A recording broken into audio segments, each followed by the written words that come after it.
wasiirka wasaaradda maaliyadda iyo horumarinta dhaqaalaha Jamhuuriyadda Soomaaliland Mudane Cabdilaahi Xasan Aadan iyo wafdi uu hogaaminayo oo safar shaqo ku maraya qaar ka mid ah deegaanada hoos yimaada gobolada Salal iyo Awdal ayaa saaka wasiirku subaxnimadii hore waxa uu booqday kastamka laanta hubinta ee Caashacado iyo kastamka magaalada Saylac waxaan warbixin ka dhageystay maamulaha kastamka Saylac Mawlid Daahir Ali Wacays iyo maamulaha laanta hubinta ee kastamka Caashacado Umar Maxamed Shirwac waxaana ka warameen hawlaha shaqo iyo sida ay u leeyihiin dardargelinta dakhliga waxaana kamid ah hadaladoodii wasiir xaaladda guud kastamka Caashacado shaqadu si fiican bay u socotaa waa laba qaybood oo qayb halkan iyo qaybtii aad soo marteen kulli halkaana waad arki doontaa xagaasina qaybta waxay noo qaabilsan tahay export xoolaha iyo checkinka kale wixii alaab soo mara loo yacdo halkan oo checkinkii kastamka Saylac ay jeegareynayeen kastamka Caashacado mar labaad iyo mar saddexaad baan ku soo dhaweynaa wixii talo iyo tusaaleedna odhanaysana diyaar baan nahay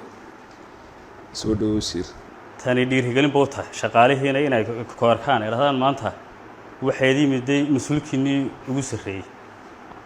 bal xaaladday ku sugan yihiin iyo sida shaqadu tahay iyo sida hawlaha ay u wadaan runtii wasiir waxaan nibadnay bishii labaad bay ahayd markii aadna soo magacowday annaga iyo afarta xubnood ee xagan fadhiya iyo loo yacdaba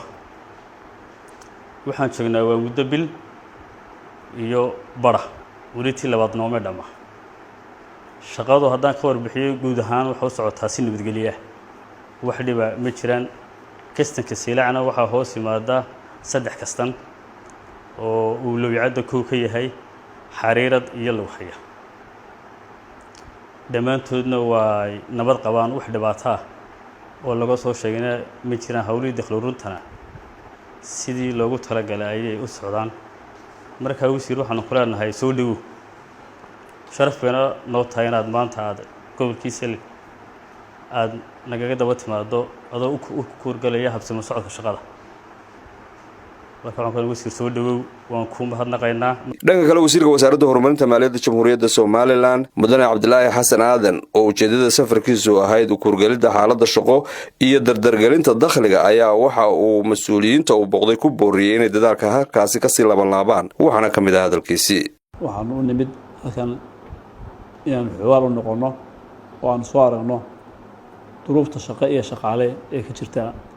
kastamada gobolka Salal waa ugu horeeyo kastamka Saylac iyo Caashacado maada joogno waxa qorshahayagu yahay inaanu dareenka la qaybsano soo ogaano xaal ogaano mar walba ka warhayno saraakiisha shaqaalaha qoobaha dakhliga jooga si aan ugu go'aan qaadano kulba duruufta ay ku sugan yihiin oo aan ogaano waan isbaraysanaa kulli maalmaan joogi doona ama laba dambe markaa wixii maxaan ku dhahdaa qorshayaashu yahay iyo daraskeennii miisaaniyadda rubcii hore kwartalkii hore ama rubcii hore inoo dhammaanaya bisheen kubistunkeeda iyo halka aynu marayno iyo arrimo fara badan oo kale aynu iska waraysan doonaa waanaynu kulmi doonaa insha allah billahi kulamo kale oo isdaba jooga